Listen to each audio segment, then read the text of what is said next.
Hey everybody, this is Barry Mankin here with Four Corners Home Inspections and Environmental.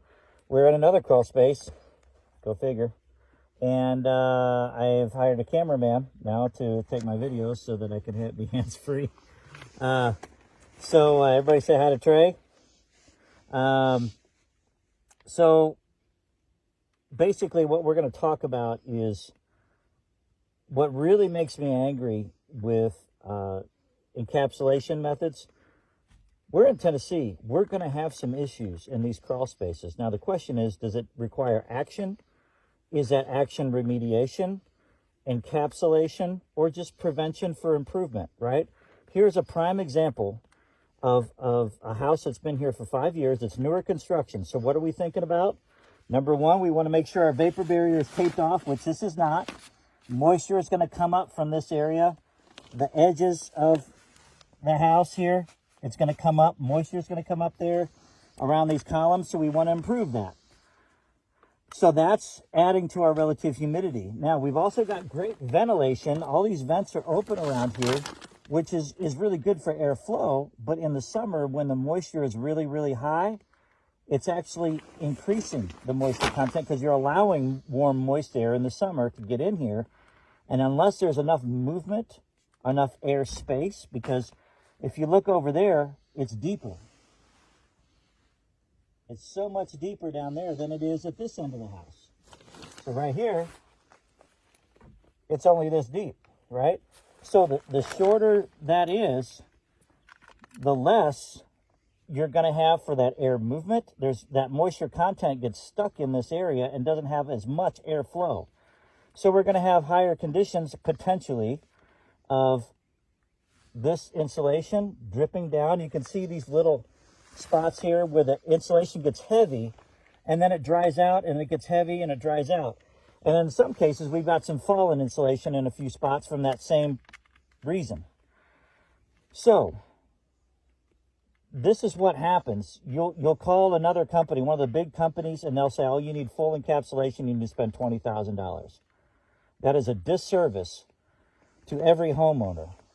I get the idea of it, but what they're doing is they're selling you on a package, and it's shameful. There's no need for you to have to spend that kind of money on a crawl space. You deal with the conditions that it has, you make improvements, and if you want to be preventative and do an upgrade, you can certainly do that. But should you be scared from all these conditions and a little bit of mold that is everywhere just because somebody tells you that you need to do it? No, you need to get a certified home inspector. And you need to get a certified environmentalist to come out and check these areas so that they can tell you what the application is. We have no dog in the fight. We don't sell anybody any kind of workmanship. We don't fix anything. We just tell you what you have and tell you what needs to be done. Now, in this particular case, what we're going to have on our report here, we're going to recommend taping off this vapor barrier at minimum. You could always get a better one. This is kind of like your minimum standard for building. Because we have this going on with the insulation, outside of taping that off, we're also going to recommend a dehumidifier application in the summertime. So a dehumidifier is it's the easiest thing that you can do from an application standpoint to help reduce, especially since you got a package unit in here with all these HVAC lines. Now, they're wrapped really, really well, but what they still do is condensate. So they're actually, just because of the condensation, it's elevating that relative humidity that much more.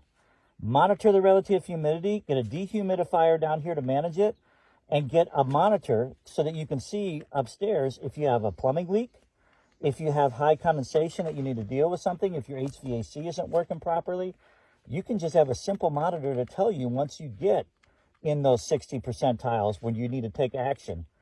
Before you get to 72%, which is what grows mold, that will help you. Prime example, look at this wood right here. You see how clean that is, right? However, I'm going to take the phone here, and we're going to look at this mold right here. You see that? You see that? That's mold. Is anybody going to die? I hope not. I'm not a doctor, but I can tell you that's common. And there's no reason for somebody to have total encapsulation for that amount of mold in Tennessee, all right? You want to monitor it. You want to slow the level of relative humidity so it doesn't continue to grow. You've got younger wood here. It's more susceptible to that moisture, and it holds it longer. And it absorbs it quicker. So if you stop the moisture, this will stop. At this stage, I would just do some improvements. I would not recommend remediation, okay? We can kind of gauge for you when that actually needs to be done.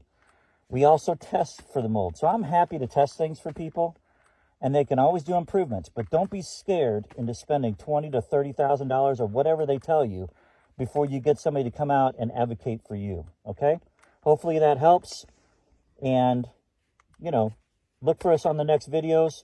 We've got more things coming, more growth in the company, not mold, and be safe out there, okay? Pollen's almost over.